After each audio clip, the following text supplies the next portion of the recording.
¿Debemos de prohibir cierto tipo de historias, de películas, de novelas o de anime?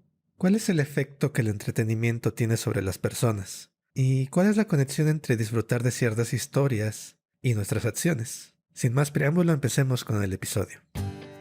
Bienvenidos a Día que Fo, Filosofía y Anime, el día que reencarné como filósofo.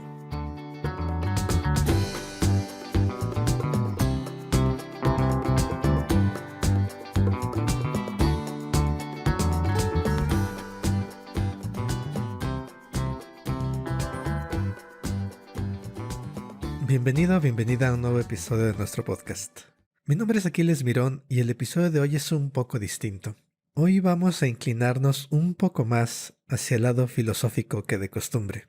Considera lo siguiente: no todo el anime puede verse en todo el mundo. En el año 2015, el gobierno chino emitió un mandato prohibiendo varias series de anime. Y de hecho, entre esas series están algunas de las que hemos hablado o vamos a hablar en este podcast. Me refiero a series como Attack on Titan, Death Note, My Hero Academy, Parasite, Sword Art Online y Psycho Pass. Y esto me hace pensar en la opinión de Platón sobre cómo debemos de considerar la ficción y en la forma en que puede afectar a los niños y a jóvenes. Platón, en el libro segundo de la República, escribe: hemos de permitir que los niños escuchen con tanta facilidad mitos cualesquiera forjados por cualesquiera autores, y que en sus almas reciban opiniones, en su mayor parte opuestas a aquellas que pensamos deberían tener al llegar a grandes. Parece que debemos de supervisar a los forjadores de mitos, y admitirlos cuando estén bien de hecho, y rechazarlos en caso contrario, y persuadiremos a las ayas y a las madres a que cuenten a los niños los mitos que hemos admitido, y con estos modelaremos sus almas mucho más que sus cuerpos con las manos. Y claro, a partir de estas citas y a partir de esta prohibición del gobierno chino, hay muchas consideraciones y ángulos que podemos considerar, tanto sobre la perspectiva de Platón como aquella del gobierno de China. Entre ellas, por supuesto, está la perspectiva ideológica, política, aquella que tiene que ver con la libertad de expresión y la libertad de consumo. Otra consideración está en el posible efecto que la ficción pueda tener sobre personas de distintas edades y en la ética de permitir que dicha ficción sea accesible. Pero primero, en el centro tanto de lo que escribió Platón como en la prohibición china, está cómo pensamos sobre la relación entre las historias que contamos y las acciones que tomamos en el mundo real. Esta relación es central porque es una premisa en ambas consideraciones, y por ello empecemos por considerar cómo nos sentimos y actuamos frente a ficción y frente a la realidad. Podríamos empezar a hablar de una ética de la ficción, es decir, podemos tanto aprender del anime como adquirir ideas erróneas.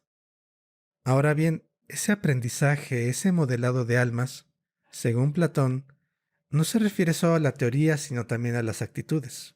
La ficción no trata solo de información o de datos, de meras proposiciones falsas o ciertas, sino en su centro tiene un componente emocional. Al seguir historias nos alegramos, nos asustamos, enojamos, nos emocionamos. Y hay muchos detalles que entran cuando pasamos de una narración a algo que nos afecta de manera emocional. Pero hay un planteamiento que nos puede ayudar a clarificar el problema. Una forma de entenderlo es considerar algo llamado la paradoja de las emociones ficticias. La paradoja de las emociones ficticias o la paradoja de la ficción es una paradoja propuesta por Colin Radford en 1975. Y esta paradoja consta de tres proposiciones. La primera nos dice: las personas experimentan emociones por objetos y situaciones ficticias a sabiendo que son ficticias. Es decir, sabemos que lo que la historia nos está contando, los personajes, los eventos, no son reales, pero sin embargo, nos hacen sentir emociones. La segunda parte de la paradoja está en que las personas no creen que estos objetos y situaciones existan en realidad. Y la tercera donde entra la contradicción, nos dice que para experimentar una emoción hacia un objeto o situación, uno debe de creer que dicho objeto o situación existe. Esta contradice directamente a la primera, porque ahora estamos diciendo que para poder experimentar, para que una emoción sea válida, para que una emoción se produzca en una persona racional, esa persona debe de creer realmente que el objeto o la situación que causa la emoción realmente está allá afuera. Si no, no tiene sentido. Digamos que el planteamiento de Radford, de Colin Radford, nos dice que una persona racional no encontraría, le resultaría absurdo, que hubiera una emoción como enojarse o alegrarse hacia algo que no está realmente ahí. Y sin embargo, nos dice esta proposición, cuando consideramos la primera, que es cierta, la primera de las proposiciones, en el mundo real, las personas experimentamos emociones. Nos apasionamos, nos identificamos, nos enojamos con cosas y eventos que no tienen presencia en nuestro mundo al que llamamos real. Entonces, ¿cómo explicamos esta contradicción? Radford dice, bueno, es que realmente estamos comportándonos de forma irracional. Hay que descartar la proposición número 3, ¿no? Esta restricción racional no es seguida por las personas en la práctica cuando encaramos ficciones. Y por supuesto, hay una gran discusión sobre cómo resolvemos esta paradoja de la ficción. Pero lo interesante, para lo que nos ocupa, es que estas proposiciones de la paradoja nos están indicando una serie de componentes que nos servirían para entender lo que ocurre cuando hablamos de anime que es prohibido, por ejemplo, o lo que nos decía Platón al principio. Lo que nos trae la paradoja para nuestros propósitos de este podcast es sacar a la luz esta relación entre las historias que escuchamos, nuestros sentimientos y la parte, digamos, racional, proposicional, la parte de creencias, la parte de pensamientos que nos dicen que tal o cual cosa son verdaderas o son falsas, ¿no? En la primera proposición nos dice que tenemos esta emoción hacia los personajes y al mismo tiempo estamos pensando que todo esto es ficticio. La tercera proposición nos dice que necesitamos creer que son reales para generar esas emociones. Y ahí está la contradicción, ahí está la paradoja. Dejando de lado esta parte de la paradoja, lo interesante que yo quiero destacar es esta relación que va de entre emociones y pensamientos. Y realmente hay otro elemento que lo conecta con el evento que hablábamos al principio, la prohibición de ciertos tipos de anime y la cita de Platón. Más allá de lo que nos dice la paradoja como tal, hay una diferencia entre ficción y realidad.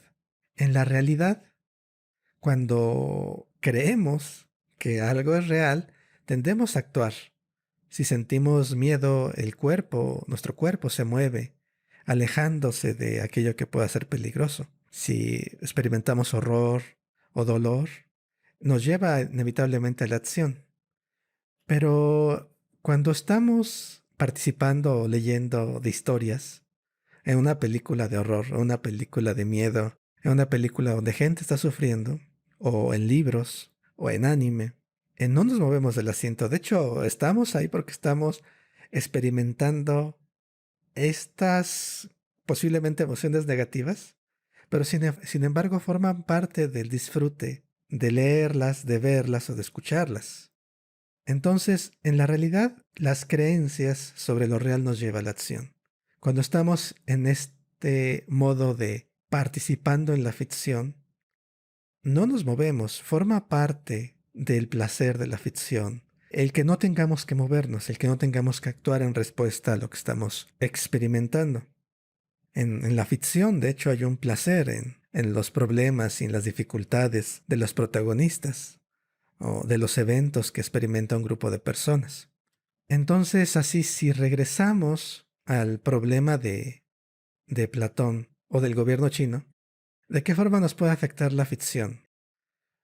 Y lo que nos trae el planteamiento de la paradoja de la ficción es poder entender que el problema radica en que la relación de entre creer, sentir y actuar está en el centro de estas consideraciones. Partimos de una historia y podemos llegar a creer algo, y esta creencia nos permite hacer sentir algo, y ese sentimiento nos puede llevar a actuar. Y esta es el riesgo, y esta es la amenaza que puede ver Platón en la República, o que puede identificar el gobierno, no solamente el chino, sino cualquier gobierno, de que hay cierto tipo de historias, cierto tipo de creencias que pueden llevarnos en esta cadena desde la creencia hacia las emociones, hacia las acciones. Este planteamiento obviamente es muy simple todavía, porque no nada más funciona o puede funcionar de esta manera. También podemos considerar otras variantes. Por ejemplo, si pensamos en ritos, la ceremonia, el movimiento, la acción nos lleva a sentir de cierta manera. Y también, obviamente, este rito puede ir acompañado de de cierta creencia, pero no tiene por qué ser necesariamente así. Puede haber un rito en el cual, sin necesidad de tener un compromiso fuerte de tipo proposicional, sin tener una teoría con la cual estemos comprometidos, el rito y el sentimiento vayan juntos. No, hay esta vinculación entre el sentimiento y la creencia no tiene por qué darse necesariamente, pero sin embargo podemos partir de la acción para llegar al sentimiento, y eso puede ser interpretado y justificado quizás de cierta manera. Esta interacción de la acción hacia el sentir también lo podemos ver en cuestiones de actitudes. Podemos imitar muchas cosas que aprendemos en nuestras sociedades, con nuestras familias o con nuestros pares cuando vamos creciendo. Derivan de ver cómo actúan otras personas y de imitarlas y de adquirir ciertas formas de sentir a partir de esas acciones. Entonces partimos de la acción, llegamos al sentimiento y muchas veces nos quedamos ahí. Y luego eso es problemático porque no identificamos por qué o cómo llegamos a actuar y sentirnos de cierta manera.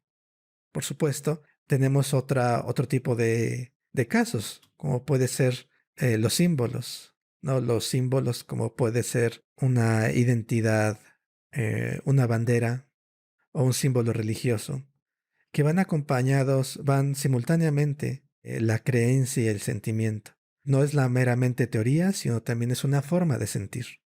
Y no nada más tienes que sentir, sino también tienes que creer ciertas doctrinas, ciertas afirmaciones sobre el mundo.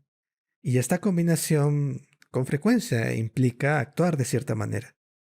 Y de hecho es mucho más seguro que algo que creemos y sentimos nos lleve a actuar.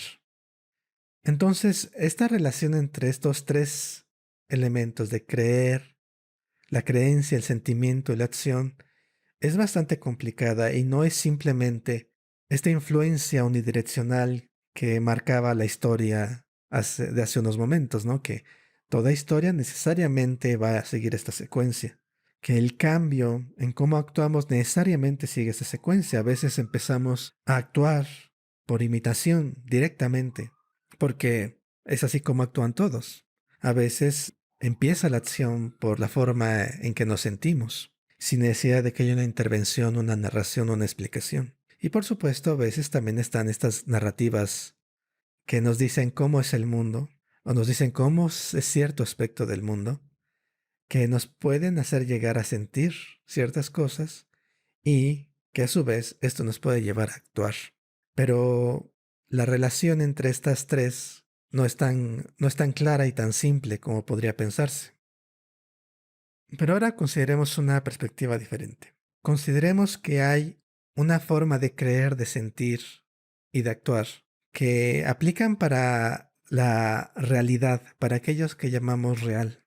Y sin embargo, al mismo tiempo, en una forma muy similar, pero diferente, obviamente, tenemos otra forma de creer y de sentir que aplica para el modo que podemos llamar ficcional. Es decir, cuando yo creo y siento algo en la realidad, obviamente esto me lleva a actuar de una manera o de otra, ¿no? Porque es real, tiene consecuencias reales. El creer que algo es real. Y obviamente va a cambiar mi comportamiento. Pero cuando entramos en un modo ficcional, estoy creyendo, sí, pero de un modo diferente a cuando creo en el modo realidad. Entonces tendríamos como dos capas. Creo, siento y actúo en el modo real. Y aparte también pues, soy capaz de creer y de sentir de forma especializada, de una forma diferente, cuando estoy interactuando con obras de ficción. Entonces puedo yo creer en el miedo o en el amor o en la alegría o en el tipo de sucesos que está narrando un anime o una película o una novela. Y sin embargo no se va a mezclar y no tiene por qué mezclarse con similares afirmaciones que yo pueda hacer sobre el mundo en el que vivimos, sobre el mundo en el que vivo, sobre mi realidad. Y el sentimiento que yo pueda sentir hacia un personaje de identificación o de admiración o de desprecio. No, no va a ser igual, no va a reflejarse en cómo yo me siento y trato a personas reales. Y bueno, de hecho esta distinción es hecha por algunos autores de distinta manera para distinguir, tratar de separar las formas en que creemos y sentimos cuando estamos hablando del mundo real y cuando estamos hablando de mundos o de narrativas ficticias. Entonces, si podemos distinguir entre los dos, no debería de haber problema, ¿no? Es decir, si que nos quedamos aquí, es realmente la preocupación de Platón y de cualquier gobierno que quiera censurar una historia, no tendría razón de ser, porque pues las personas podrían distinguir perfectamente cuando algo es ficticio, algo es real, ¿no? El que yo me identifique con el héroe de una historia no significa que voy a hacer lo mismo que hace ese héroe de esa historia en mi sociedad real. Por supuesto que no. Pero el problema es que no se detiene ahí. El problema ocurre cuando existe la posibilidad de que lo ficticio cruce hacia el mundo real. Y la posibilidad de este cruce es el origen y obviamente la justificación de la preocupación de Platón. Esta ocurrencia que hay en que aquello que era ficción se convierte en realidad, ya sea para nosotros o para el suficiente número de personas. Y esta es la que conduce a la prohibición del anime y a las afirmaciones que hace Platón en la República. Y por supuesto, hay muchas implicaciones llegados a este punto, pero lo que quiero subrayar es que el problema realmente no empieza aquí. El problema empieza más bien en entender cuál es la relación entre pensamientos, sentimientos y emociones y acciones. Y por supuesto, también debemos de entender la relación entre realidad y ficción. ¿Cómo ocurre este cruce entre realidad y ficción?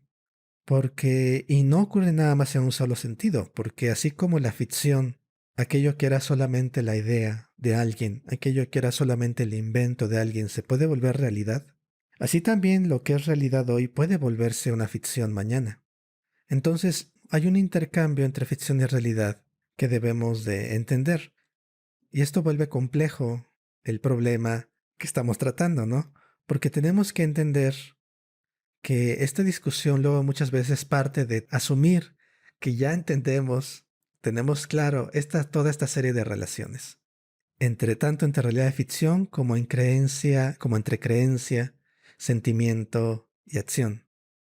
También podemos discutir si debemos rechazar toda forma de prohibición o hay ciertas prohibiciones que realmente tienen que hacerse.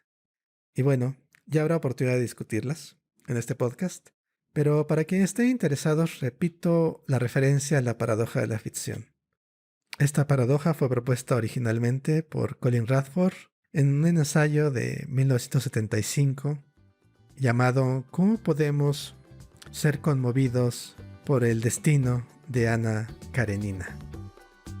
Y la formulación particular que utilicé en el podcast de esta paradoja fue tomada de el artículo llamado Ficción de Fred Kroon y Alberto Voltolini, que pueden encontrar en internet en la Enciclopedia de Filosofía de Stanford.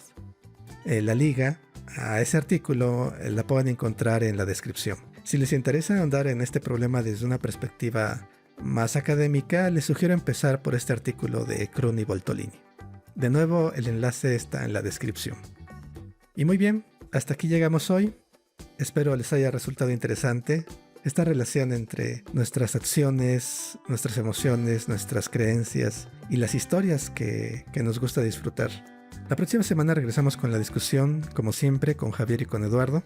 Y no se pierdan este episodio, en el cual hablaremos de una película de anime excelente, Kimi no Na wa, mejor conocida como Your Name, que por cierto está disponible en Netflix, una película muy recomendable. Escríbanos, está nuestro correo, filosofiayanime@gmail.com. También pueden escucharnos donde quiera que escuchen podcast, Apple Podcast, Google Podcast, Spotify. Todos los enlaces están en nuestra página web, filosofiayanime.com. Y también pueden encontrarnos en plataformas como YouTube, Instagram y Facebook. Gracias por acompañarme hoy, que estén muy bien y nos escuchamos la próxima. Bye.